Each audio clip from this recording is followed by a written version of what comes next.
Blendecques, an ordinary, peaceful town in northern France. This is where Laurie and her husband decided to raise a family more than 15 years ago. Today, her home is in ruins, ravaged by the brutal force of climate change.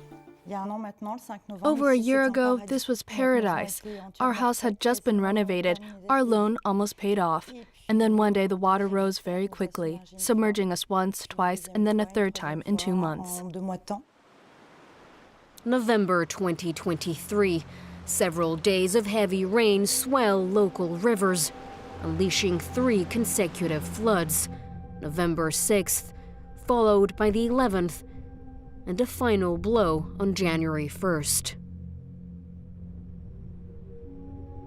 A state of natural disaster was declared in more than 300 counties across the Pas-de-Calais region. In Blendecques, the alley where Laurie and 24 other people lived was an easy prey to rising water.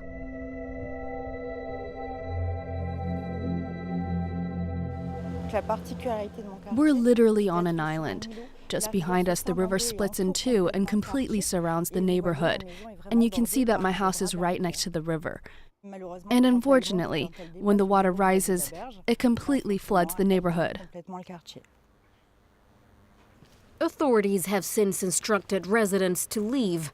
All 10 homes are no longer considered safe and will be torn down. Demolition will begin in June 2025. The neighborhood will be transformed into a stormwater basin to protect the city of Blendecques.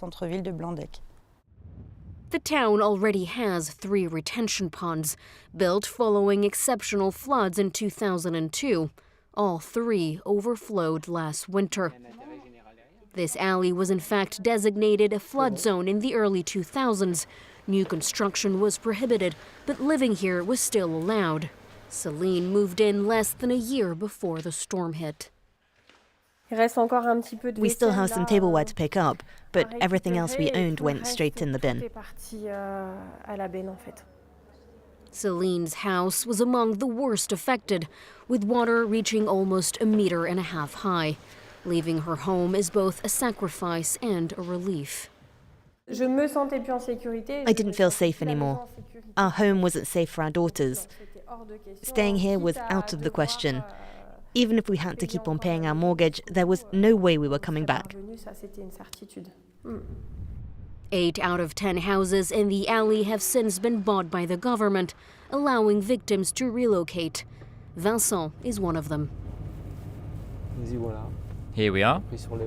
We picked a house on a hill in the city of Arques to stay away from the water. Like the other residents, Vincent applied to a special fund intended to compensate owners expropriated as a result of severe weather events. He received the market value for his house. Without the Barnier fund, I'd be repairing the house in Blendecques now. Hands and feet bound to death with that house because no one would have wanted to buy it. The 52-year-old plans to move in once renovation works are over, but already the hardship has been an eye-opener. We're not afraid to say that we've been displaced by the climate crisis.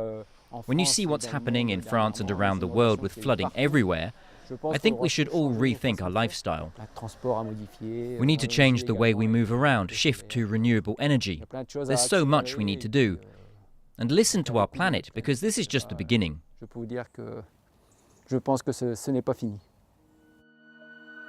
According to public figures, at least 2 million people in northern France live in flood-prone areas. For this attorney, the law and funding available to help victims are no longer adequate in the face of growing risks. If the victims of natural disasters are forced to relocate, then in my opinion they should be considered displaced by climate.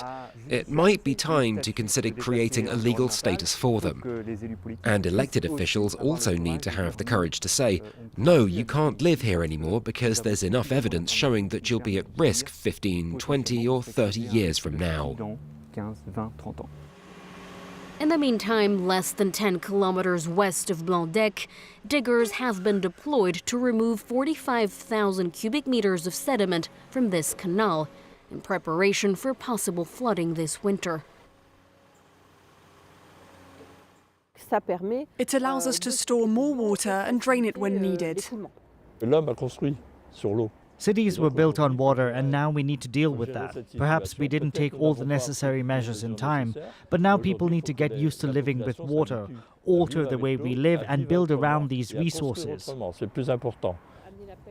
The French government has invested more than 260 million euros in recovery and prevention programs. But with vast areas built on marshy ground below the sea level, the north of France remains one of the regions most vulnerable to climate change.